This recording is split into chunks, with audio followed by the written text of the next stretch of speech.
ಎಲ್ರಿಗೂ ನಮಸ್ಕಾರ. ಸ್ಪರ್ಧಾ ಚೇತನ ಯೂಟ್ಯೂಬ್ ಚಾನಲ್ಗೆ ಎಲ್ರಿಗೂ ಕೂಡ ಆತ್ಮೀಯ ಸ್ವಾಗತವನ್ನು ಬಯಸ್ತಾ, ಸ್ನೇಹಿತರೆ, ಇದೇ 9/12/2024ರಿಂದ ನಮ್ಮ ತರಬೇತಿ ಸಂಸ್ಥೆಯಲ್ಲಿ ಹೊಸ ನೂತನ ಕೋರ್ಸ್ಗಳು ಪ್ರಾರಂಭ ಆಗ್ತಾ ಇದೆ. ಸೊ ಯಾರೆಲ್ಲ ದಾಖಲಾತಿಯನ್ನು ಬಯಸಬೇಕು ಅಂದ್ಕೊಂಡಿದ್ದೀರಾ ಅವರು ಈ ಕೆಳಗಿನ ನಂಬರ್ಗೆ ಕಾಂಟ್ಯಾಕ್ಟ್ ಮಾಡಿ. ಸೊ ಫಾರ್ ಅಡ್ಮಿಷನ್ಸ್ ಕಾಲ್ 9880991791 ಈ ನಂಬರ್ಗೆ ಫೋನ್ ಮಾಡಿದ್ರೆ ಸೊ ನಿಮ್ಮ ದಾಖಲಾತಿಯ ಬಗ್ಗೆ ಇರುವಂಥ ಎಲ್ಲ ಮಾಹಿತಿಗಳನ್ನು ನೀವು ತಿಳ್ಕೊಬೋದು ಅಂತ ಹೇಳ್ತಾ, ಸೊ ನಮ್ಮ ತರಬೇತಿ ಸಂಸ್ಥೆ 10 ಹಲವು ವಿಶೇಷತೆಯನ್ನು ಒಳಗೊಂಡಿದೆ. ಸೊ ನೋಡಿ, ಅಡ್ರೆಸ್ ಇಲ್ಲಿ ನಿಮ್ಗೆ ಕಾಣ್ತಾ ಇದೆ. ತುಮಕೂರು ವಿಶ್ವವಿದ್ಯಾಲಯದ ಮುಂಭಾಗ, ವಿನಾಯಕ ಹಾಸ್ಪಿಟಲ್ ರಸ್ತೆ, ಅಶೋಕ ನಗರ, ತುಮಕೂರು. ಈ ಸಂಸ್ಥೆ ಸುಮಾರು 10 ವರ್ಷಗಳಿಂದ ತುಮಕೂರಿನಲ್ಲೇ ಇದೆ. ತರಬೇತಿ ಸಂಸ್ಥೆ ಇಲ್ಲಿ ನುರಿತ ತಜ್ಞರಿಂದ ಬೋಧನೆಯನ್ನು ಮಾಡಲಾಗುತ್ತೆ. ಸೊ PG ಸೌಲಭ್ಯವಿದೆ, ಉತ್ತಮ ಕೊಠಡಿ ಮತ್ತು ಎಲ್ಲ ಡಿಜಿಟಲ್ ಕ್ಲಾಸಸ್ಗಳಿದೆ, ಫ್ರೀ ವೈಫೈ ವ್ಯವಸ್ಥೆ ಇದೆ. ನಮ್ಮ ಸಂಸ್ಥೆಯಲ್ಲಿ 700ಕ್ಕಿಂತ ಹೆಚ್ಚು ವಿದ್ಯಾರ್ಥಿಗಳು ತಮ್ಮ ಜೀವನವನ್ನು ರೂಪಿಸ್ಕೊಂಡಿದ್ದಾರೆ. ಮೊನ್ನೆ ಲಾಸ್ಟ್ ಪೊಲೀಸ್ ಕಾನ್ಸ್ಟೇಬಲ್ ಏನು ನೋಟಿಫಿಕೇಶನ್ ಆಗಿತ್ತು, ಅದರಲ್ಲಿ ಸಿವಿಲ್ಗೆ ಸಂಬಂಧಪಟ್ಟಂತೆ, CR DRಗೆ ಸಂಬಂಧಪಟ್ಟಂತೆ 20 ಅಭ್ಯರ್ಥಿಗಳು ನಮ್ಮ ಸಂಸ್ಥೆಯಿಂದ ಅಪಾಯಿಂಟ್ ಆಗಿದ್ದಾರೆ. ನಮ್ಮಲ್ಲಿ ಆನ್ಲೈನ್ ಮತ್ತು ಆಫ್ಲೈನ್ ಎರಡೂ ಕ್ಲಾಸ್ ವ್ಯವಸ್ಥೆ ನಮ್ಮಲ್ಲಿದೆ. ಸೊ ಹಾಗಾಗಿ ಇದೇ 9/12/2024ರಿಂದ ಪ್ರಾರಂಭ ಆಗುವಂಥ ತರಗತಿಗೆ ಆಸಕ್ತರು ಈ ನಂಬರ್ನ ಕಾಂಟ್ಯಾಕ್ಟ್ ಮಾಡ್ಬೋದು. 9880991791 ಈ ನಂಬರ್ಗೆ ಕಾಂಟ್ಯಾಕ್ಟ್ ಮಾಡಿದ್ರೆ ಸೊ ನಿಮಗೆ ಖಂಡಿತವಾಗ್ಲೂ ಅದರಲ್ಲಿ ಹೆಚ್ಚಿನ ಮಾಹಿತಿ ಸಿಗುತ್ತೆ ಅಂತ ಹೇಳ್ತಾ, ನೋಡಿ ಸ್ನೇಹಿತರೆ, ಸೊ ಇವತ್ತು ಒಂದು ವಿಶೇಷವಾದಂಥ ಟಾಪಿಕ್ ಬಗ್ಗೆ ನಾನು ಮಾತಾಡ್ತಾ ಇದ್ದೀನಿ, MCQಗೆ ಸಂಬಂಧಪಟ್ಟಂತೆ.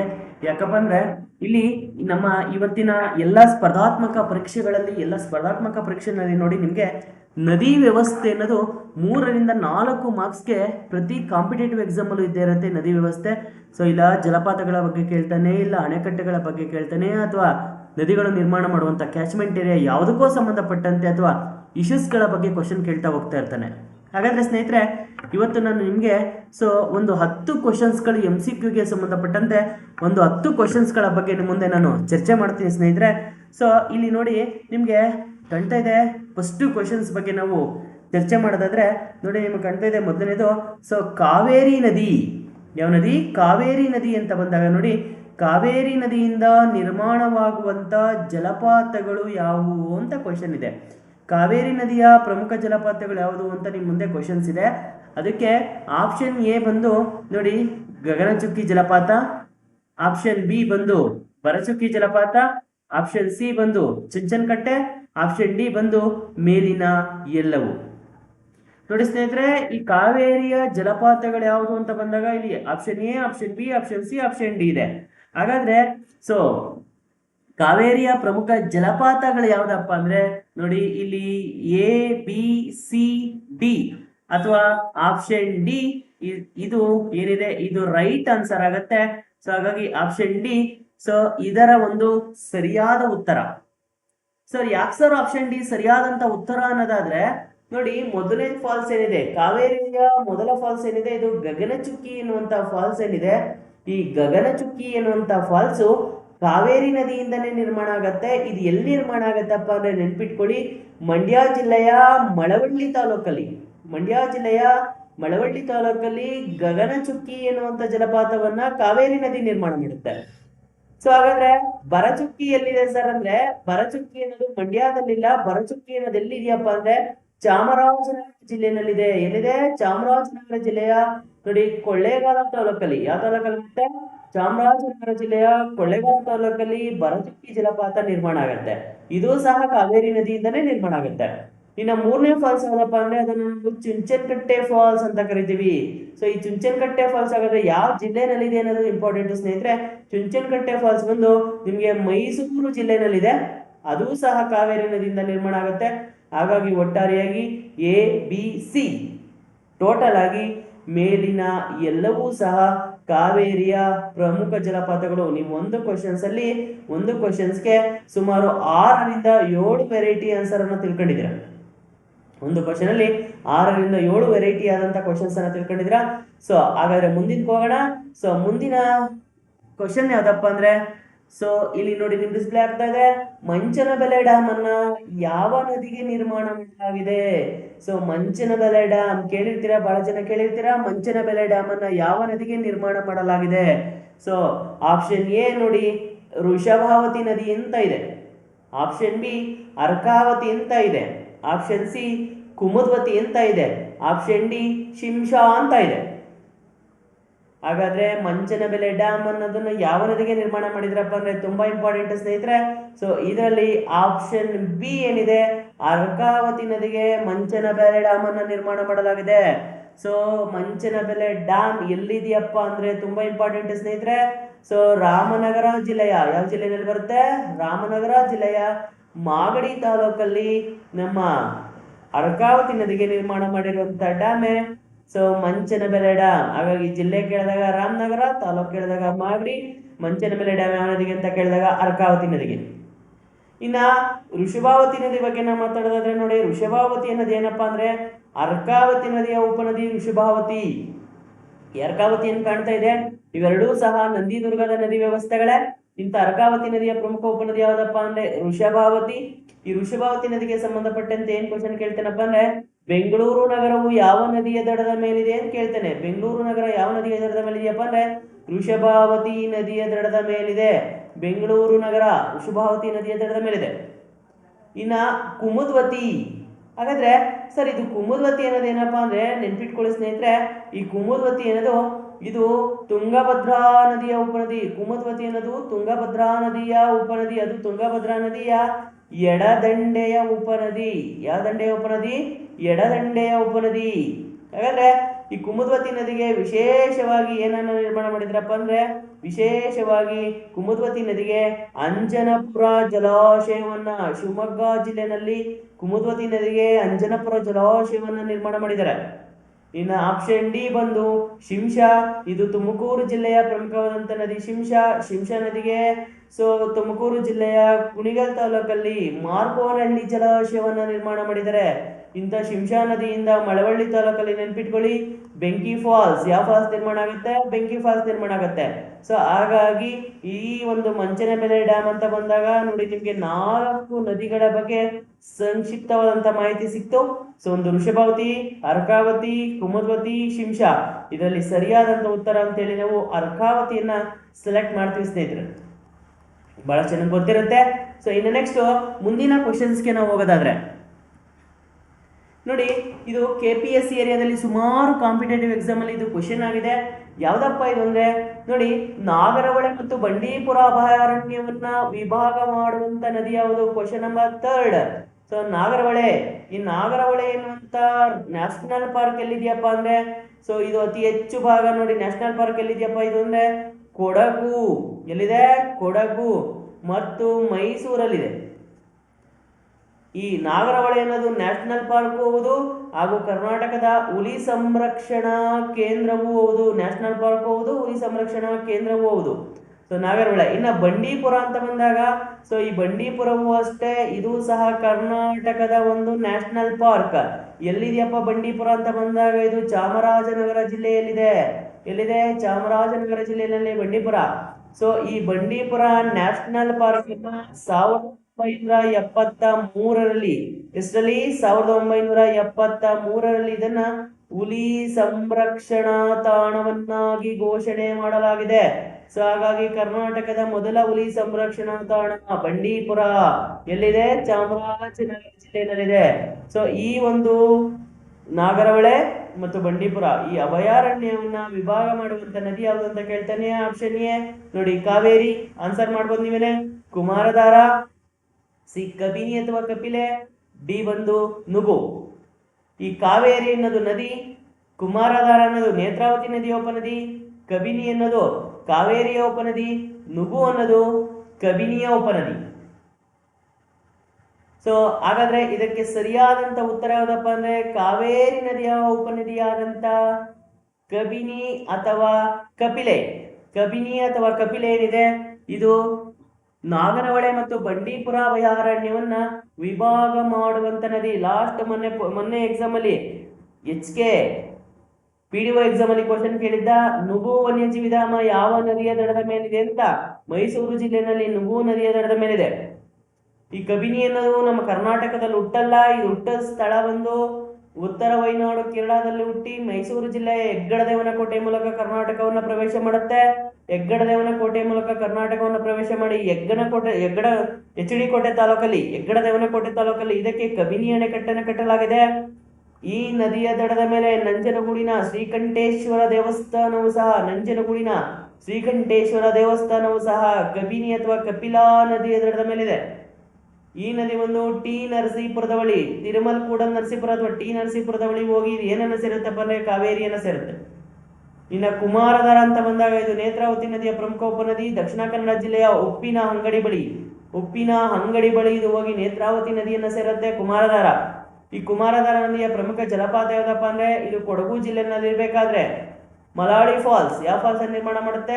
ಮಲಾಳಿ ಫಾಲ್ಸ್ ಅನ್ನ ಕೊಡಗು ಜಿಲ್ಲೆಯಲ್ಲಿ ನಿರ್ಮಾಣ ಮಾಡುತ್ತೆ ಕುಮಾರಧಾರ. ಹಾಗಾಗಿ ಒಂದು ನದಿ ವ್ಯವಸ್ಥೆಯನ್ನು ನಾವು ತಗೊಂಡಾಗ 10 ಆಂಗಲಲ್ಲಿ ಚರ್ಚೆ ಮಾಡಬೇಕಾಗುತ್ತೆ ಸ್ನೇಹಿತರೆ. MCQ ಪ್ರಕಾರ ಇದರ ಪ್ರಕಾರ ನಾಗರಹೊಳೆ ಮತ್ತು ಬಂಡೀಪುರ ಅಭಯಾರಣ್ಯವನ್ನ ವಿಭಾಗ ಮಾಡುವಂತ ನದಿ ಯಾವುದು ಅಂತ ಕೇಳಿದಾಗ ದಟ್ ಈಸ್ ರೈಟ್ ಆನ್ಸರ್ ಬಂದು ಕಬಿನಿ ಅಥವಾ ಕಪಿಲ್ ಅನ್ನೋದು ಇದಕ್ಕೆ ಸರಿಯಾದಂತ ಉತ್ತರ ಆಗುತ್ತೆ ಸ್ನೇಹಿತರೆ. ನೆಕ್ಸ್ಟ್ ನೋಡಿ, ನೆಕ್ಸ್ಟ್ ತುಂಬಾ ಇಂಪಾರ್ಟೆಂಟ್ ಕ್ವಶನ್, ತುಂಬಾನೇ ಇಂಪಾರ್ಟೆಂಟ್ ಕ್ವಶನ್ ಇದು. ಯಾಕಪ್ಪ ಅಂದ್ರೆ ಹಲವು ಕಾಂಪಿಟೇಟಿವ್ ಎಕ್ಸಾಮ್ ಅಲ್ಲಿ ಇದು ಕ್ವಶನ್ ಆಗಿದೆ.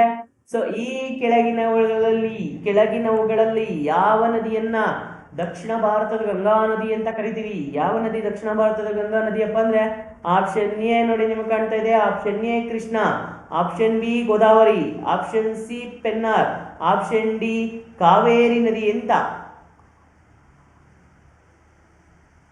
ಕೃಷ್ಣ, ಗೋದಾವರಿ, ಪೆನಾರ್, ಕಾವೇರಿ ಅಂತ ನೋಡಿ ಸ್ನೇಹಿತರೆ. ಇದಕ್ಕೆ ರೈಟ್ ಆನ್ಸರ್ ಬಂದು ನೋಡಿ ದಕ್ಷಿಣದ ಗಂಗಾ ನದಿ ಅಂತೇಳಿ ನಾವು ಗೋದಾವರಿಯನ್ನು ಸಹ ಕರಿತೀವಿ, ಕಾವೇರಿಯನ್ನು ಸಹ ಕರಿತೀವಿ. ಇಲ್ಲಿ ಗೋದಾವರಿ ಮತ್ತು ಕಾವೇರಿ ಅಂತ ಬಂದಾಗ ನೋಡಿ ಎರಡು ಯಾವ್ದಿರುತ್ತೆ ಒಂದು ಆಪ್ಷನ್ಸ್ ಅಲ್ಲಿ ನೀವು ಟಿಕ್ ಹಾಕ್ಬೇಕಾಗುತ್ತೆ. ಯಾಕಪ್ಪ ಅಂದ್ರೆ ದಕ್ಷಿಣ ಭಾರತದ UPSC ಎಕ್ಸಾಮ್ಗಳಲ್ಲೆಲ್ಲ ದಕ್ಷಿಣ ಭಾರತದ ಗಂಗಾ ನದಿ ಅಂತೇಳಿ ಗೋದಾವರಿಯನ್ನ ಕನ್ಸಿಡರ್ ಮಾಡ್ತಾನೆ. KPSC ಎಕ್ಸಾಮ್ ಅಲ್ಲಿ ದಕ್ಷಿಣ ಭಾರತದ ಗಂಗಾ ನದಿ ಅಂತೇಳಿ ಕಾವೇರಿಯನ್ನ ಕನ್ಸಿಡರ್ ಮಾಡ್ತಾನೆ. ಹಾಗಾಗಿ ಇದಕ್ಕೆ ಗೋದಾವರಿ ಮತ್ತು ಕಾವೇರಿ ಎರಡೂ ಕೂಡ ಸರಿಯಾದಂತ ಉತ್ತರ. ಸೊ ಹಾಗಾಗಿ ಗೋದಾವರಿ ಮತ್ತು ಕಾವೇರಿ ಈ ಎರಡು ಆನ್ಸರ್ ಯಾವ್ದಿದ್ರು ಕೂಡ ರೈಟ್ ಆನ್ಸರ್ ಆಗುತ್ತೆ. ಸೊ ಇಲ್ಲಿ ಬಂದು ಆನ್ಸರ್ ಬಂದು ಏನ್ ಆನ್ಸರ್ ಆಗತ್ತಪ್ಪ ಅಂದ್ರೆ ದಕ್ಷಿಣ ಭಾರತದ ಗಂಗಾ ನದಿ ಬಂದು ಬಿ ಮತ್ತು ಡಿ ಸರಿಯಾದಂತ ಉತ್ತರ. ಬಿ ಮತ್ತು ಡಿ ಇದಕ್ಕೆ ಸರಿಯಾದಂತ ಉತ್ತರ ಅಂತ ಆಯ್ಕೆ ಮಾಡ್ತೀವಿ. ಯಾಕಂದ್ರೆ ನೋಡಿ ಕೃಷ್ಣಾ ನದಿಯ ಬಗ್ಗೆ ನಾವು ಮಾತಾಡೋದಾದ್ರೆ ಈ Krishna this is ultimate river. ಯಾಕಪ್ಪ ಅಂದ್ರೆ ಇದು ಕರ್ನಾಟಕ ರಾಜ್ಯದ ಉದ್ದವಾದಂತ ನದಿ. ಉಗಮ ಸ್ಥಳ ಮಹಾರಾಷ್ಟ್ರ ರಾಜ್ಯದ ಪಶ್ಚಿಮ ಘಟ್ಟಗಳಲ್ಲಿ ಬರುವಂತ ಮಹಾಬಲೇಶ್ವರ. ಇದು ಕರ್ನಾಟಕವನ್ನ ಬೆಳಗಾವಿ ಜಿಲ್ಲೆ ಮೂಲಕ ಎಂಟ್ರಿ ಆಗುತ್ತೆ. ಇದು ಕರ್ನಾಟಕವನ್ನ ರಾಯಚೂರಿಂದ ಎಕ್ಸಿಟ್ ಆಗತ್ತೆ. ಒಟ್ಟಾರೆಯಾಗಿ 1400 ಕಿಲೋಮೀಟರ್ ಉದ್ದ ಹರಿಯುವಂತ ಕೃಷ್ಣಾ ನದಿ ಏನಿದೆ ಇದು ಕರ್ನಾಟಕ ರಾಜ್ಯದ ಉದ್ದವಾದ ನದಿ ಅಂತ ಕರೆದ್ರೆ, ಭಾರತದಲ್ಲಿ ಈ ನದಿಯನ್ನ 3ನೇ ಉದ್ದವಾದ ನದಿ ಅಂತ ಕರೆದ್ರೆ, ದಕ್ಷಿಣ ಭಾರತದಲ್ಲಿ ಈ ನದಿಯನ್ನ 2ನೇ ಉದ್ದವಾದಂತ ನದಿ ಅಂತ ಕರಿತೀವಿ ಕೃಷ್ಣನನ್ನ. So that is ultimate river of Karnataka and ultimate river of India Krishna. ಇನ್ನ ಗೋದಾವರಿ ಅಂತ ಬಂದಾಗ ಗೋದಾವರಿ ನೋಡಿ ಇದರ ಉದ್ದ ಬಂದು 1465 ಕಿಲೋಮೀಟರ್ ಉದ್ದ ಹರಿಯುತ್ತಿದ್ದು. ಇದು ದಕ್ಷಿಣ ಭಾರತದಲ್ಲೇ ಇದನ್ನ ಉದ್ದವಾದ ನದಿ ಅಂತ ಕರಿತೀವಿ. ಇನ್ನ ಭಾರತದ ವಿಚಾರಕ್ಕೆ ಬಂದಾಗ ಇದನ್ನ 2ನೇ ಉದ್ದವಾದ ನದಿ ಅಂತ ಕರಿತೀವಿ. ಇದನ್ನ ಇಷ್ಟನೇ ಉದ್ದವಾದ ನದಿ ಅಂತ ಕರಿತೀವಿ, 2ನೇ ಉದ್ದವಾದ ನದಿ ಅಂತೇಳಿ ಗೋದಾವರಿಯನ್ನ ಕರಿತೀವಿ. ಇಂಥ ಗೋದಾವರಿ ನದಿ ಎಲ್ಲುಟ್ಟುತ್ತಪ್ಪ ಅಂದ್ರೆ ಮಹಾರಾಷ್ಟ್ರದ ಪಶ್ಚಿಮ ಘಟ್ಟಗಳಲ್ಲಿ ಬರುವಂತ ತ್ರಿಯಂಬಕ್ನಲ್ಲಿ ಹುಟ್ಟುತ್ತೆ. ಸೊ ಫೈನಲ್ ಆಗಿ ಆಂಧ್ರ ಪ್ರದೇಶದಲ್ಲಿ ಹೋಗಿ ಇದು ಬಂಗಾಳ ಕೊಲ್ಲಿಯನ್ನ ಸೇರ್ಕೊಳ್ಳುತ್ತೆ ಸ್ನೇಹಿತರೆ. ಸೊ ಇಂಥ ಗೋದಾವರಿ ನದಿಯು ವಿಶೇಷತೆಯನ್ನು ಒಳಗೊಂಡಿದೆ. ನದಿ ವ್ಯವಸ್ಥೆ ಬಂದಾಗ ಪ್ರತಿಯೊಂದು ನದಿ ವ್ಯವಸ್ಥೆ ಬಗ್ಗೆ ನಾವು ಚರ್ಚೆ ಮಾಡೋಣ. ಸೊ ಇನ್ನ ಪೆನ್ನಾರ್ ಅಂತ ಬಂದಾಗ ಪೆನ್ನಾರ್ ನಂದಿದುರ್ಗದ ನದಿ ವ್ಯವಸ್ಥೆ ಅಂತೇಳಿ ನಾವು ಇದನ್ನ ಪೆನ್ನಾರ್ ಅನ್ನ ಕನ್ಸಿಡರ್ ಮಾಡ್ತೀವಿ. ಒಟ್ಟಾರೆಯಾಗಿ ಇಲ್ಲಿ ಕೊಟ್ಟಿರುವಂತ ಆಪ್ಷನ್ಸ್ ಪ್ರಕಾರ ಗೋದಾವರಿ ಮತ್ತು ಕಾವೇರಿ ಅನ್ನೋದು ಸರಿಯಾದಂತ ಉತ್ತರ ಸ್ನೇಹಿತರೆ. ಇನ್ನ ನೋಡಿ ಮತ್ತೊಂದು ಕ್ವಶನ್ ಬರ್ತಾ ಇದೆ. ಇವತ್ತು ಬಹಳಷ್ಟು ಫಾಲ್ಸ್ಗಳಿಗೆ ಸಂಬಂಧಪಟ್ಟಂತೆ ನಾವು ಕ್ವಶನ್ಸ್ ಅನ್ನು ಹಾಕಿದೀವಿ. ಬೆಂಕಿ ಫಾಲ್ಸ್ ಯಾವ ನದಿಯಿಂದ ನಿರ್ಮಾಣವಾಗಿದೆ ಅಂತ ಕೇಳ್ತಾನೆ. ಬೆಂಕಿ ಫಾಲ್ಸ್ ಯಾವ ನದಿಯಿಂದ ನಿರ್ಮಾಣ ಆಗಿದೆ? Option A Shimsha, option B Kaveri, option C Kabini, option D Lakshmana Tirtha. So ಹಾಗಾದ್ರೆ ಬೆಂಕಿ ಫಾಲ್ಸ್ ಯಾವ ನದಿಯಿಂದ ನಿರ್ಮಾಣವಾಗಿದೆ? ಸರಿಯಾದಂತ ಉತ್ತರ ಶಿಂಷಾ ನದಿ. ಸರಿಯಾದಂತ ಉತ್ತರ ಶಿಂಷಾ. ಸೊ ಶಿಂಷಾ ನದಿ ಇದಕ್ಕೆ ಸರಿಯಾದಂತ ಉತ್ತರ ಶಿಂಷಾ ನದಿ. ಸೊ ಮಂಡ್ಯ ಜಿಲ್ಲೆಯ ಮಳವಳ್ಳಿ ತಾಲೂಕು ಕರಿಬೇಕಾದ್ರೆ ಈ ಬೆಂಕಿ ಫಾಲ್ಸ್ ಅಥವಾ ಅದನ್ನ ಶಿಂಷಾ ಫಾಲ್ಸ್ ಅಂತ ಕೂಡ ಕರಿತೀವಿ. ಇದನ್ನ ನಿರ್ಮಾಣ ಮಾಡುತ್ತೆ ಮಂಡ್ಯ ಜಿಲ್ಲೆನಲ್ಲಿ. ಇನ್ನು ಕಾವೇರಿಯ ಜಲಪಾತದ ಬಗ್ಗೆ ಫಸ್ಟ್ ಕ್ವಶನ್ ನಲ್ಲಿ ನಾವು ಚರ್ಚೆ ಮಾಡಿದೀವಿ. ಇನ್ನು ಕಬಿನಿವು ಯಾವ ಪ್ರಮುಖವಾದಂಥ ಜಲಪಾತಗಳಿಲ್ಲ ಸ್ನೇಹಿತರೆ. ಇನ್ನು ಲಕ್ಷ್ಮಣ ತೀರ್ಥಕ್ಕೆ ಒಂದು ಪ್ರಮುಖವಾದಂಥ ಜಲಪಾತ ಇದೆ, ಅದನ್ನೇ ನಾವೇನಂತ ಕರಿತೀವಪ್ಪ ಅಂದ್ರೆ ಇರ್ಪು ಫಾಲ್ಸ್ ಅಂತ ಕರಿತೀವಿ. ಏನಂತ ಕರಿತೀವಿ ಇದನ್ನ? ಇರ್ಪು ಫಾಲ್ಸ್. ಲಕ್ಷ್ಮಣ ತೀರ್ಥ ನದಿಯು ಕೊಡಗು ಜಿಲ್ಲೆಯಲ್ಲಿ ಬೇಕಾದ್ರೆ ಇರ್ಪು ಫಾಲ್ಸ್ ಅನ್ನ ನಿರ್ಮಾಣ ಮಾಡುತ್ತೆ. ಶಿಂಷಾ ಸೊ ಬೆಂಕಿ ಫಾಲ್ಸ್ ಅನ್ನ ನಿರ್ಮಾಣ ಮಾಡುತ್ತೆ. ಕಾವೇರಿ ಸೊ ಪ್ರಮುಖವಾಗಿ ಗಗನಚುಕ್ಕಿ, ಬರಚುಕ್ಕಿ, ಚುಂಚನಕಟ್ಟೆ ಫಾಲ್ಸ್ ಎನ್ನುವಂಥ ಅನೇಕ ಜಲಪಾತಗಳನ್ನ ನಿರ್ಮಾಣ ಮಾಡಿದ್ರೆ ಕಬಿನಿಯು ಯಾವುವು ಪ್ರಮುಖವಾದಂಥ ಜಲಪಾತಗಳಿಲ್ಲ ಸ್ನೇಹಿತರೆ. ಒಟ್ಟಾರೆಯಾಗಿ ಇದಕ್ಕೆ ಸರಿಯಾದಂಥ ಉತ್ತರ ಶಿಂಷಾ ನದಿಯಿಂದ ಬೆಂಕಿ ಫಾಲ್ಸ್ ನಿರ್ಮಾಣ ಆಗುತ್ತೆ ಮಂಡ್ಯ ಜಿಲ್ಲೆನಲ್ಲಿ. ಓಕೆ, ನೆಕ್ಸ್ಟ್ ನಾವು ಮುಂದೆ ಹೋಗೋದಾದ್ರೆ ಮುಂದಿನ ಕ್ವಶನ್ ನೋಡಿ, ಬೆಂಗಳೂರು ನಗರ ಯಾವ ನದಿಯ ದಡದ ಮೇಲಿದೆ? Bengaluru city situated on the which bank river? ಯಾವ ನದಿಯ ದಡದ ಮೇಲೆ ಇದೆ ಅಂತ ಕೇಳ್ತಾನೆ. ನೋಡಿ ಕ್ವಶನ್ ಡಿಸ್ಪ್ಲೇ ಆಗ್ತಾ ಇದೆ ಸ್ನೇಹಿತರೆ. ಆಪ್ಷನ್ ಎ ಅರಕಾವತಿ ನದಿ ಅಂತ ಕೇಳ್ತಾನೆ. ಆಪ್ಷನ್ ಬಿ ಕಾವೇರಿ ಅಂತ ಕೇಳ್ತಾನೆ. ಆಪ್ಷನ್ ಸಿ ವೃಷಭಾವತಿ ಅಂತ ಕೇಳ್ತಾನೆ. ಆಪ್ಷನ್ ಡಿ ಬಂದು ಕುಮುದ್ವತಿ ಅಂತ ಕೇಳ್ತಾನೆ. ಸೊ ಹಾಗಾಗಿ ಬೆಂಗಳೂರು ನಗರ ಅನ್ನೋದು ಸರಿಯಾದಂತ ಉತ್ತರ. ವೃಷಭಾವತಿ ನದಿಯ ದಡದ ಮೇಲಿದೆ. ಅರ್ಕಾವತಿ ನದಿಯ ಪ್ರಮುಖ ಉಪನದಿಯಾದಂಥ ವೃಷಭಾವತಿ ನದಿಯ ದಡದ ಮೇಲೆ ಬೆಂಗಳೂರು ನಗರ ಇದೆ. ಇದಕ್ಕೆ ನೋಡಿ ಸ್ನೇಹಿತರೆ, ಸರಿಯಾದಂಥ ಉತ್ತರ ವೃಷಭಾವತಿ. ಯಾವ ನದಿಯ ದಡದ ಮೇಲೆ ಇದೆ? ವೃಷಭಾವತಿ ನದಿಯ ದಡದ ಮೇಲೆ ಬೆಂಗಳೂರು ನಗರ ಇದೆ ಸ್ನೇಹಿತರೆ. ನೋಡಿ ನೆಕ್ಸ್ಟ್ ಮುಂದಿನ 7ನೇ ಕ್ವಶನ್ ನಿಮಗೆ ಡಿಸ್ಪ್ಲೇ ಆಗ್ತಾ ಇದೆ. ಲೋಕಪಾವನಿ ಮತ್ತು ಲಕ್ಷ್ಮಣ ತೀರ್ಥ ನದಿ. ಲೋಕಪಾವನಿ ಮತ್ತು ಲಕ್ಷ್ಮಣ ತೀರ್ಥ ನದಿಯು ಯಾವ ನದಿಯ ಉಪನದಿಗಳಾಗಿವೆ ಅಂತ ಕೇಳಿದ್ದಾನೆ. ಸೊ ಇಲ್ಲಿ ಆಪ್ಷನ್ ಎ ಬಂದು ನೋಡಿ, ಹೇಮಾವತಿ ನದಿಯ ಉಪನದಿನ, ಕೃಷ್ಣಾ ನದಿಯ ಉಪನದಿನ, ಕಾವೇರಿಯ ಉಪನದಿನ, ಪೆನ್ನಾರ್ ನದಿಯ ಉಪನದಿನ ಅಂತ ಆಪ್ಷನ್ಸ್. ಇಲ್ಲಿ ಒಂದ್ಸಗೆ ಲೋಕಪಾವನಿ ಅನ್ನೋದು ಯಾವ ನದಿಯ ಉಪನದಿನಪ್ಪ ಅಂದ್ರೆ, ಸೊ ಆನ್ಸರ್ ಮಾಡ್ತೀರಾ ಮಾಡಿ ಯಾರಾದ್ರೂ. ಕಾವೇರಿ ನದಿಯ ಉಪನದಿ ಲೋಕಪಾವನಿ ಮತ್ತು ಲಕ್ಷ್ಮಣ ತೀರ್ಥ. ಸೊ ಇದು ಹೇಮಾವತಿ ಅಲ್ಲ, ಯಾಕಂದ್ರೆ ಹೇಮಾವತಿ ಅನ್ನೋದು ಕಾವೇರಿ ನದಿಯ ಉಪನದಿ. ಹೇಮಾವತಿ ನದಿಗೂ ಒಂದು ಉಪನದಿ ಇದೆ, ಯಾವ್ದಪ್ಪ ಅಂದ್ರೆ ಯಗಚಿ ಎನ್ನುವಂತ ಉಪನದಿ ಇದೆ.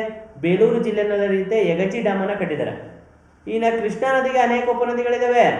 ದೂದ್ಗಂಗಾ, ಪಂಚಗಂಗಾ, ವೆನ್ಗಂಗಾ, ಸೊ ಘಟಪ್ರಭಾ, ಮಲಪ್ರಭಾ, ದೋಣಿ, ಮೂಸಿ, ತುಂಗಭದ್ರಾ ಎನ್ನುವಂತ ಉಪನದಿಗಳಿದಾವೆ. ಕಾವೇರಿಗೂ ಅನೇಕ ಉಪನದಿಗಳಿದಾವೆ, ಅದರಲ್ಲಿ ಲೋಕಪಾವನಿ ಮತ್ತು ಲಕ್ಷ್ಮಣ ತೀರ್ಥ. ಇನ್ನು ಪೆನ್ನಾರ್ ನದಿಗೂ ಅನೇಕ ಉಪನದಿಗಳಿದಾವೆ. ಸೊ ಈ ಕ್ವಶನ್ಸ್ಗೆ ಸರಿಯಾದಂತ ಉತ್ತರ ಕಾವೇರಿ ನದಿ. ಲೋಕಪಾವನಿ ಮತ್ತು ಲಕ್ಷ್ಮಣ ತೀರ್ಥ ನದಿ ಯಾವ ನದಿಯ ಉಪನದಿಗಳು ಅಂತ ಕೇಳಿದಾಗ ಸೊ ಇದನ್ನ ಕಾವೇರಿ ನದಿಯ ಉಪನದಿಗಳು ಅಂತ ಕರಿತೀವಿ. ಸರಿಯಾದಂತ ಉತ್ತರ ಸಿ ಕಾವೇರಿ. ನೋಡಿ ಸ್ನೇಹಿತರೆ, ಒಂದ್ಸಗೆ ಲಕ್ಷ್ಮಣ ತೀರ್ಥ ನದಿಯಿಂದ ನಿರ್ಮಾಣವಾಗಿರುವಂತಹ ಜಲಪಾತ ಯಾವುದು ಅಂತ ಕೇಳ್ತಾ ಇದ್ದಾರೆ. ಸೊ ಇಲ್ಲಿ ಆಪ್ಷನ್ ಎ ಬಂದು ರಾಮತೀರ್ಥ ಅಂತ ಇದೆ. ಈ ರಾಮತೀರ್ಥ ಅನ್ನೋದು ಲಕ್ಷ್ಮಣ ತೀರ್ಥ ನದಿಯ ಉಪನದಿ. ಇನ್ನ ಬಿ ಇರ್ಪು ಎನ್ನುವಂತ ಫಾಲ್ಸ್ ಇದೆ, ಚುಂಚನಕಟ್ಟೆ ಎನ್ನುವಂತ ಫಾಲ್ಸ್ ಇದೆ, ಮಾಗೋಡು ಎನ್ನುವಂತ ಜಲಪಾತ ಇದೆ. ನೋಡಿ ಸ್ನೇಹಿತರೆ, ನಿಮ್ಗೆ ಕ್ಲಿಯರ್ ಮಾಡ್ತಾ ಇದ್ದೀನಿ. ಆಪ್ಷನ್ ಡಿ ಮಾಗೋಡು ಜಲಪಾತ. ಇದು ಉತ್ತರ ಕನ್ನಡ ಜಿಲ್ಲೆಯಲ್ಲಿದೆ. ಇದು ಗಂಗವಳ್ಳಿ ಬೇಡ್ತಿ ನದಿಯಿಂದ ನಿರ್ಮಾಣ ಆಗಿದೆ. ಯಾವ ನದಿಯಿಂದ ನಿರ್ಮಾಣ ಆಗಿದೆ? ಗಂಗವಳ್ಳಿ ಬೇಡ್ತಿ ನದಿಯಿಂದ ನಿರ್ಮಾಣ ಆಗಿದೆ ಮಾಗೋಡು ಫಾಲ್ಸ್. ಇನ್ನ ಚುಂಚನಕಟ್ಟೆ ಫಾಲ್ಸ್ ಆಲ್ವೇಸ್ ನಾವು ಯಾವ ನದಿ ಕೊಡ್ತೀವಪ್ಪ ಅಂದ್ರೆ ಕಾವೇರಿ ನದಿ ಕೊಡ್ತೀವಿ. ಚುಂಚನಕಟ್ಟೆ ಫಾಲ್ಸ್ ಕಾವೇರಿ ನದಿಯಿಂದ ನಿರ್ಮಾಣ ಆಗಿದೆ. ಇನ್ನ ರಾಮತೀರ್ಥ ಅನ್ನೋದು ಜಲಪಾತ ಅಲ್ಲ, ಇದೊಂದು ಉಪನದಿ. ಹಾಗಾದ್ರೆ ಇದಕ್ಕೆ ಸರಿಯಾದಂತ ಉತ್ತರ ಯಾವ್ದಪ್ಪ ಅಂದ್ರೆ ಗೆಸ್ ಮಾಡಿ, ಆನ್ಸರ್ ಮಾಡಿ. ಇರ್ಪು ಫಾಲ್ಸ್. ಲಕ್ಷ್ಮಣ ತೀರ್ಥ ನದಿಯ ಪ್ರಮುಖ ಜಲಪಾತ ಯಾವ್ದಪ್ಪ ಅಂದ್ರೆ ಅದನ್ನ ಇರ್ಪು ಫಾಲ್ಸ್ ಅಂತ ಕರಿತೀವಿ. ಸರಿಯಾದಂತ ಉತ್ತರ ಬಂದು ಇರ್ಪು ಫಾಲ್ಸ್. ಇನ್ನ ಮುಂದೆ ಹೋಗೋಣ ಸ್ನೇಹಿತರೆ, ಕ್ವಶನ್ ನಂಬರ್ 9ಕ್ಕೆ ಹೋಗೋಣ. ಕಾವೇರಿ ನದಿಗೆ ಟಿ ನರಸೀಪುರದ ಬಳಿ ಯಾವ 2 ನದಿಗಳು ಸಂಗಮ ಹೋಗುತ್ತೆ ಅಂತ ಕೇಳ್ತಾ ಇದ್ದೇನೆ. ಅದಕ್ಕೋಸ್ಕರನೇ ಟಿ ನರಸೀಪುರವನ್ನ ನಾವೇನಂತ ಕರಿತೀವಪ್ಪ ಅಂದ್ರೆ ಸೊ ಟಿ ನರಸೀಪುರವನ್ನ ನಾವೇನಂತ ಕರಿತೀವಪ್ಪ ಅಂದ್ರೆ ಕರ್ನಾಟಕದ ತ್ರಿವೇಣಿ ಸಂಗಮ ಅಂತ ಕರಿತೀವಿ. ಏನಂತ ಕರಿತೀವಿ ಅದನ್ನ? ಕರ್ನಾಟಕದ ತ್ರಿವೇಣಿ ಸಂಗಮ ಅಂತ ಕರಿತೀವಿ. ಟಿ ನರಸೀಪುರದ ಬಳಿ ಕಾವೇರಿ ನದಿಯನ್ನು ಸೇರುವಂತಹ ಉಪನದಿಗಳು ಯಾವುದು ಅಂತ ನೋಡಿ. ಇಲ್ಲಿ ಆಪ್ಷನ್ ಎ ನಲ್ಲಿ ಕಬಿನಿ ಸ್ಫಟಿಕ, ಕಬಿನಿ ನುಗು, ಸ್ಫಟಿಕ ಹೇಮಾವತಿ, ಕುಮಾರಧಾರ ಇದೆ. ಸೊ ಈ ಸ್ಫಟಿಕ ಅನ್ನುವಂಥದ್ದು ಒಂದು ಹಳ್ಳ ಅಥವಾ ಕೆರೆ. ಸೊ ಕಬಿನಿ ಅನ್ನೋದೊಂದು ನದಿ. ಸೊ ಇದು ಸರಿಯಾದಂತ ಉತ್ತರ ಯಾವ್ದಪ್ಪ ಅಂದ್ರೆ ಟಿ ನರಸೀಪುರದ ಬಳಿ ಕಾವೇರಿ ನದಿಯನ್ನು ಸೇರುವಂತ ನದಿಗಳು ಯಾವುದು ಅಂತ ಕೇಳಿದಾಗ ಕಬಿನಿ ಮತ್ತು ಸ್ಫಟಿಕ. ಆಪ್ಷನ್ ಎ ಇದಕ್ಕೆ ಸರಿಯಾದಂತ ಉತ್ತರ ಕಬಿನಿ ಮತ್ತು ಸ್ಫಟಿಕ. ನೋಡಿ ಕಬಿನಿ ನುಗು, ಸೊ ಸ್ಫಟಿಕ ಹೇಮಾವತಿ, ಮೂರು ತಪ್ಪ ಆನ್ಸರು. ಇದಕ್ಕೆ ಸರಿಯಾದಂತ ಉತ್ತರ ಕಬಿನಿ ಮತ್ತು ಸ್ಫಟಿಕ. ನೋಡೋಣ ಆನ್ಸರ್ ಯಾವ್ದು ಅಂತ. ಸೊ ಕಬಿನಿ ಮತ್ತು ಸ್ಫಟಿಕ ಆಪ್ಷನ್ ಎ ಇದಕ್ಕೆ ಸರಿಯಾದಂತ ಉತ್ತರ. ಇನ್ನ ಕ್ವಶನ್ ನಂಬರ್ 10 ಇದೆ ನೋಡಿ ಸ್ನೇಹಿತರೆ. ಕೃಷ್ಣರಾಜಸಾಗರ KRS ಅಣೆಕಟ್ಟು. ಸೊ ಕರ್ನಾಟಕ ರಾಜ್ಯದ ಅತಿ ಪ್ರಮುಖವಾದಂತಹ ಅಣೆಕಟ್ಟು. 1932ರಲ್ಲಿ ನಿರ್ಮಾಣವಾಗಿರುವಂತಹ ಅಣೆಕಟ್ಟು. ಸೊ ಈ ಅಣೆಕಟ್ಟು ನಿರ್ಮಾಣ ಆಗಲು ಕಾರಣವಾದಂತ ವ್ಯಕ್ತಿ ನಾಲ್ವಡಿ ಕೃಷ್ಣರಾಜ ಒಡೆಯರು. ಇದರ ನಿರ್ಮಾತೃ ಇಂಜಿನಿಯರ್ ಸರ್ ಎಂ ವಿಶ್ವೇಶ್ವರಯ್ಯನವರ ನೇತೃತ್ವದಲ್ಲಿ 1932ರಲ್ಲಿ ಕಟ್ಟಿರುವಂತಹ ಅಣೆಕಟ್ಟು ಯಾವ ಜಿಲ್ಲೆನಲ್ಲಿ ಇದೆ ಅಂತ ಕೇಳ್ತಾನೆ. ಆಪ್ಷನ್ ಎ ಮೈಸೂರು ಜಿಲ್ಲೆ, ಆಪ್ಷನ್ ಬಿ ಮಂಡ್ಯ ಜಿಲ್ಲೆ, option C Chamarajanagar, option D Hassan ಜಿಲ್ಲೆ ಅಂತ ಇದೆ. ಗೆಸ್ ಮಾಡಿ ಯಾವ್ದು ಆನ್ಸರ್ ಅಂತ. ಸೊ ಮೈಸೂರಲ್ಲಿ ಇದೆಯಾ, ಮಂಡ್ಯದಲ್ಲಿ ಇದೆಯಾ, ಚಾಮರಾಜನಗರದಲ್ಲಿ ಇದೆಯಾ, ಹಾಸನದಲ್ಲಿ ಇದೆಯಾ ಅಂತ ನೋಡಿ ಸ್ನೇಹಿತರೆ. ಸರಿಯಾದಂತ ಉತ್ತರ ಸೊ KRS ಅಣೆಕಟ್ಟೆ ಇರೋದು ಮಂಡ್ಯ ಜಿಲ್ಲೆಯ ಶ್ರೀರಂಗಪಟ್ಟಣ ತಾಲೂಕಿನ ಕನ್ನಂಬಾಡಿ ಗ್ರಾಮದ ಬಳಿ. ಯಾವ ಗ್ರಾಮದ ಬಳಿ ಕಟ್ಟಿದ್ದಾರೆ? ಕನ್ನಂಬಾಡಿ ಗ್ರಾಮದ ಬಳಿ KRS ಅಣೆಕಟ್ಟೆಯನ್ನು ಕಟ್ಟಿದ್ದಾರೆ. ಹಾಗಾಗಿ ಕೃಷ್ಣರಾಜಸಾಗರ ಅಣೆಕಟ್ಟದು ಯಾವ ಜಿಲ್ಲೆಯಲ್ಲಿ ಇದೆ ಅಂತ ಬಂದಾಗ ಸರಿಯಾದಂತ ಉತ್ತರ ಆಪ್ಷನ್ ಬಿ ಮಂಡ್ಯ ಇದಕ್ಕೆ ಸರಿಯಾದಂತ ಉತ್ತರ. ನೋಡೋಣ ಆನ್ಸರ್ ಯಾವ್ದಿದೆ ಅಂತ. ಆಪ್ಷನ್ ಬಿ ನೇ ಇರುತ್ತೆ, ಮಂಡ್ಯ ಇದಕ್ಕೆ ಸರಿಯಾದಂತ ಉತ್ತರ.